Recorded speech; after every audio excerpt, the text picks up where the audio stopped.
Last topic of Unit 3 GST is interest, penalty, offences and prosecutions.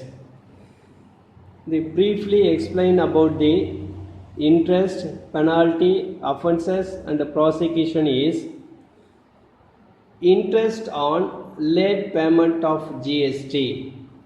According to the GST penalty regulations, and interest will be charged at the rate of 18% per annum from the taxpayers who fail to pay their taxes on time.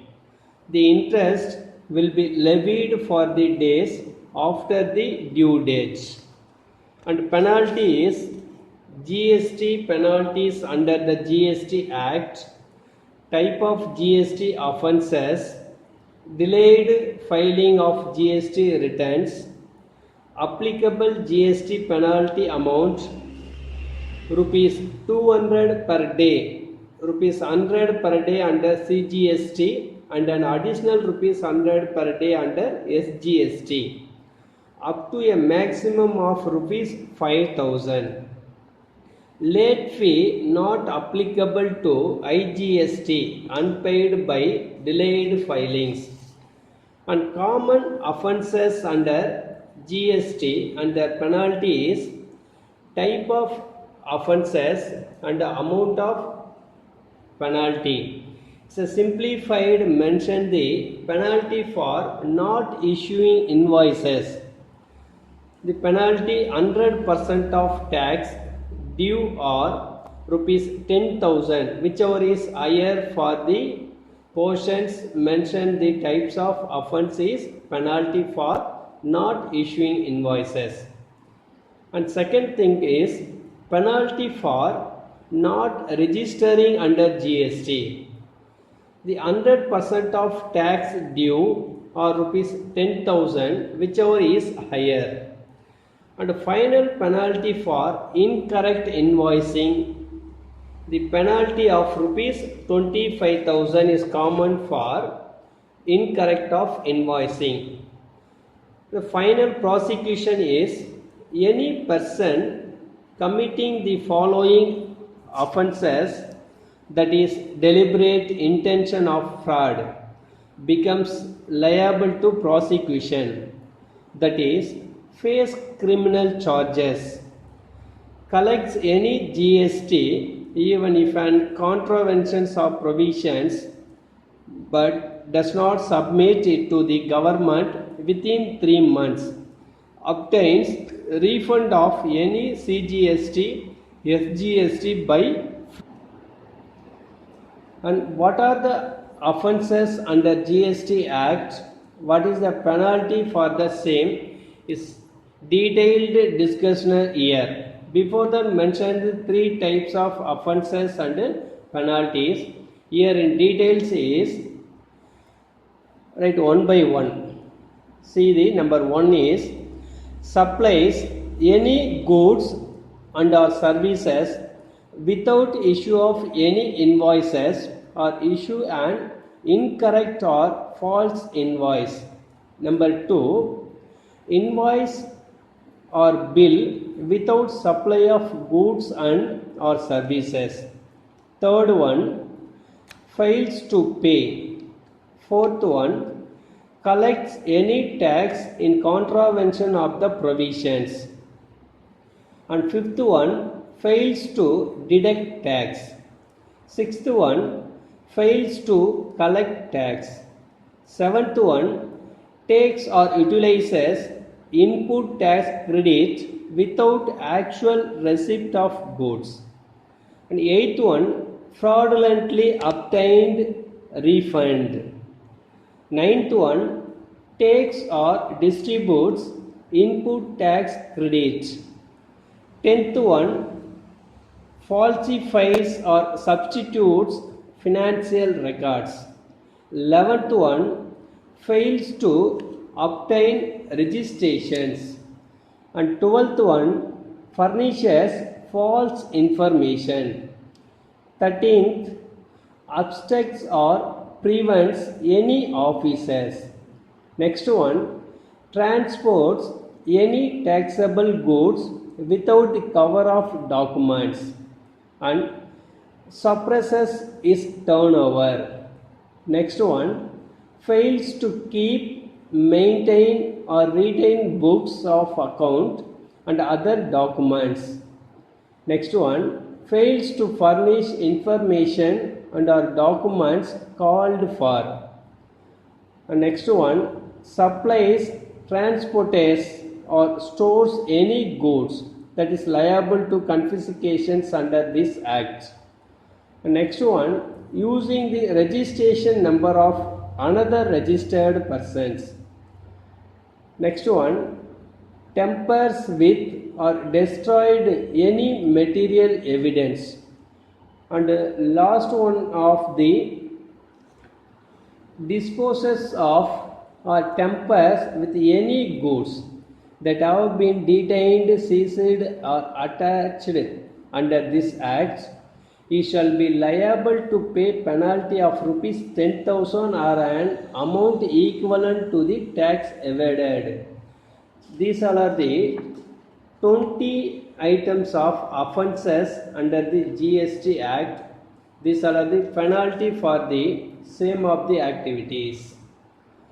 And what is meant by the term penalty is, the word penalty has not been defined in the CGST or SGST Act, but judicial pronouncement and principles of jurisprudence have laid down the nature of a penalty as a temporary punishment or a sum of money imposed by statute to be paid as punishment for the commission of a certain offence.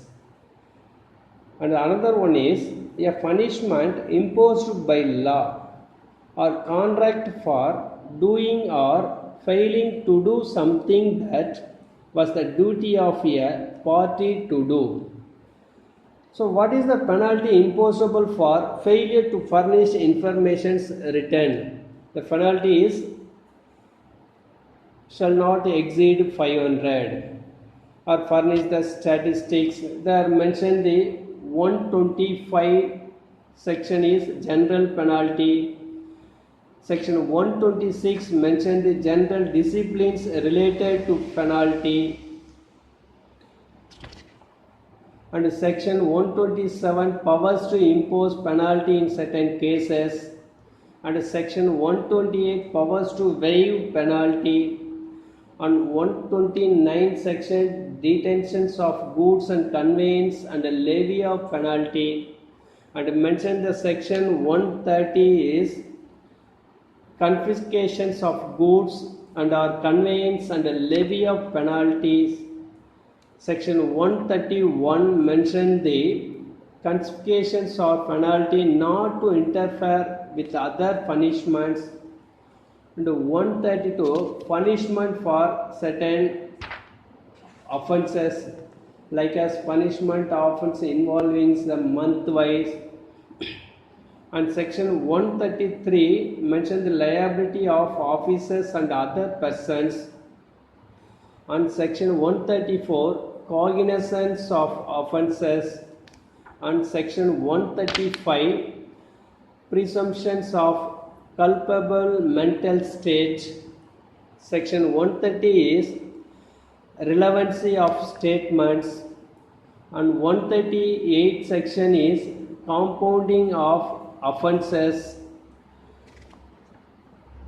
This compound of assessment is section 138 subsection 1. Any offences under this act may either before or after the institutions of prosecution be compounded by the commissioner on payment by the person accused of the offences to the central government. The offences under penalty mentioned the detailed in what is the penalty imposed for failure to furnish information written. The penalty of rupees 100, and provided that the penalty imposed under this section shall not exceed 500. And what is the fine for failure to furnish statistics? This section 124, without reasonable cause fails to furnish such information or written as may be required under the sections, or willfully furnished or causes to furnish any informations or written which he knows to false, he shall be fine extended to rupees 10,000, and in case of the continuing offence to a further fine which may extend to rupees 100 for each day after the first day during the which the offence continues, subject to maximum limit of rupees 25,000. The general penalty may be extended to rupees 25,000.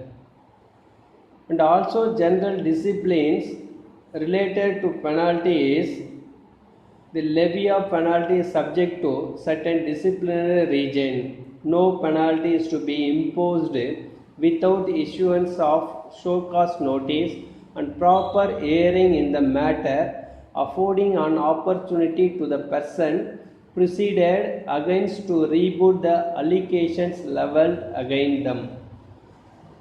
So, what is the quantum of penalty provided for the CGST or SGST is the amount of tax evaded, fraudulently obtained as a refund, availed as credit, or not deducted, or collected, or short deducted, or short collected, or a sum of rupees 10,000. What is the general penalty imposable for those offences not covered specifically is a breach shall be considered as a minor breach, and omission mistake shall be considered to be a easily rectificable. And also power to waive penalties, the government may by notifications waive in part or full any penalty referred under section 122 or 123 or 125 or any late fee referred under section 47 for such class of taxpayers and under such mitigating circumstance as may be specified thereon the recommendation of the council. And detentions of goods and conveyances and levy of penalty that provided under section 126 subsection 2 is seizure of goods and conveyance.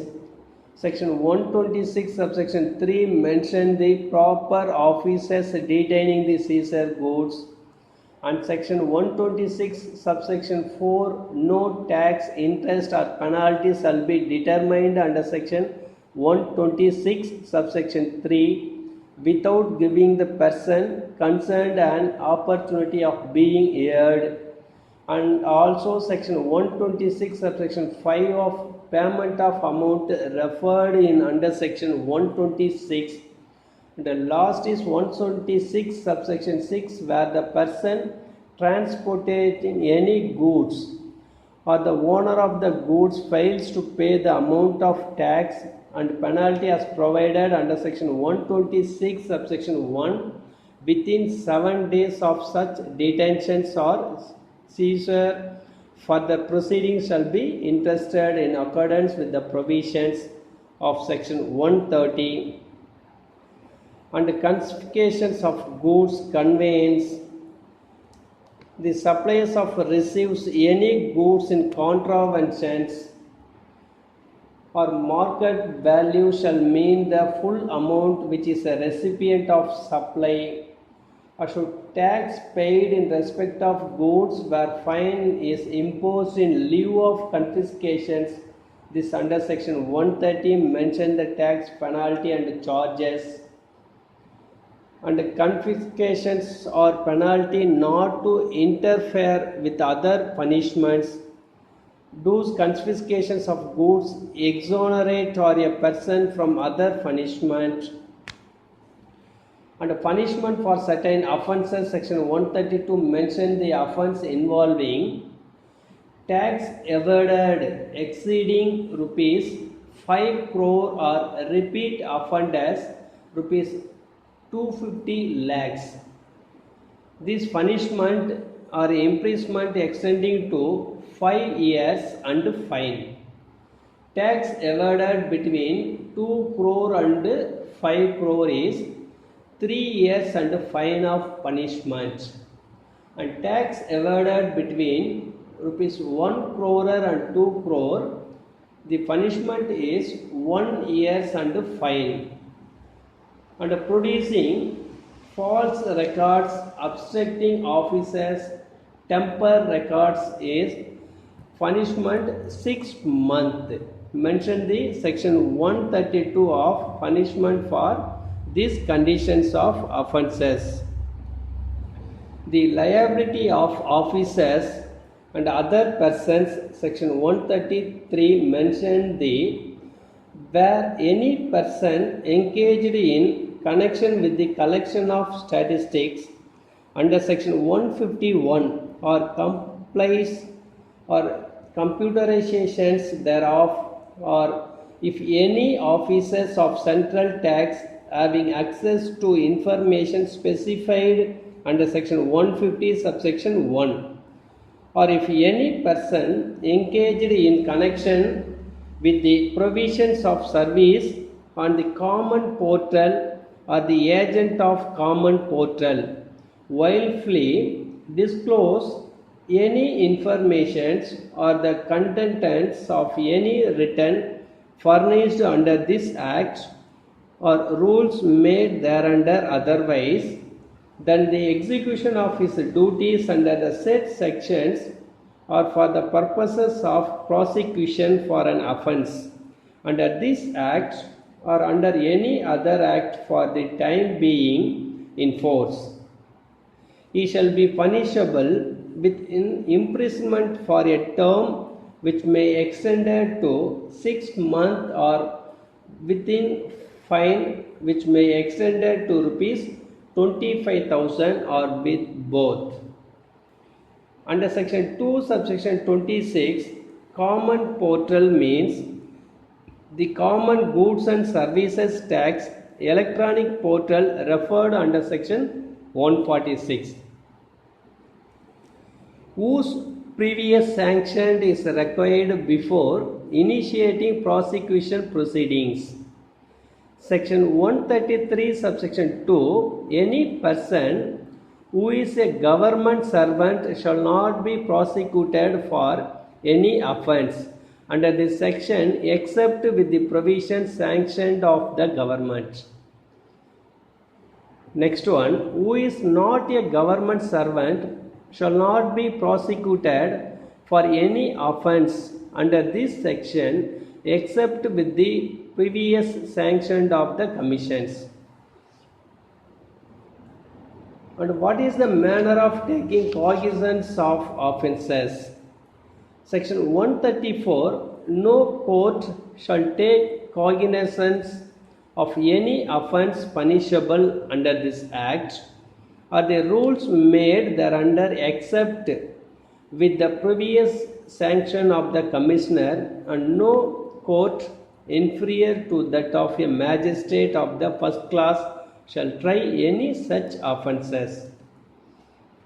The relevancy of statement is made and signed by a person on appearance in response to any summons issued under section 70 during the course of any enquiry or proceedings under this act shall be relevant for the purpose of proving in any prosecution for an offence under this act the truth of the fact which it contains. And who is responsible for offence committed by companies? Section 137 subsection 1, where an offence committed by a person under this act is a company, every person who at the time the offence was committed was in charge of and was responsible to the company for the conduct of business of the company as well as the company shall be deemed to be guilty of the offence and shall be liable to be proceeded against and punishable accordingly. Are the officers of company punishable for offences is company means a body corporate and includes a firm or other association of individuals. And a director in relation to a firm means a partner in the firm, where an offence under this act has been committed by a company and it is provided that the offence has been committed with the consent of convenience. So, who is responsible for offences by firm, LLP, HUF, and trust? The partner or karta or managing trustee, as the case may be, shall be deemed to be guilty of that offences. And director partners. The director partners section shall render any such persons liable to any punishment provided in this act if he approves that the offence was committed without his knowledge, or that he had exercised all due diligence to prevent the commission of such offence. So, compounding of offences is section 138 subsection 1. Any offence under this act may either before or after the institutions of prosecution be compounded by the commissioner on payment by the person accused of the offence to the central government or the state government, as the case be, of such compounding amount in such manner as may be prescribed. Those compounding also applies to proceedings under other law is any compounding allowed under section 138 shall not affect the proceedings under any other laws. Compounding shall be allowed only after making payment of tax, interest and penalty involved in such offences. And the last one is how the compounding amount payable to determined. The section 138 subsection 2, the amount for compounding of offences under this section shall be as may be prescribed under the rules to be made under section 97 subsection 2 and subsection 1, subject to the minimum amount not being less than rupees 10,000 or 50% of the tax involved, whichever is greater, and the maximum amount not being more than rupees 30,000 or 150% of the tax, whichever is greater. These all are the prosecution, punishment and offence mentioned in the GST Acts.